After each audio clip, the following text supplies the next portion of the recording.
Sesame Street is a beloved educational television program that first aired in 1969.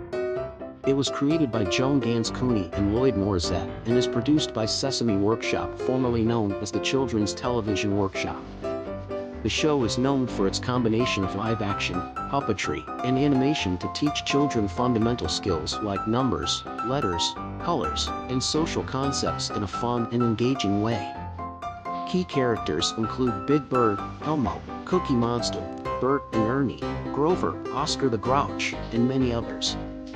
These characters, along with human actors, interact in a fictional city street setting known as Sesame Street. Over the years, the show has tackled various social issues and themes relevant to children's development, including diversity, inclusion, and emotional well-being. Sesame Street has been highly influential globally, with localized adaptations in many countries. It has won numerous awards for its impact on children's education and entertainment.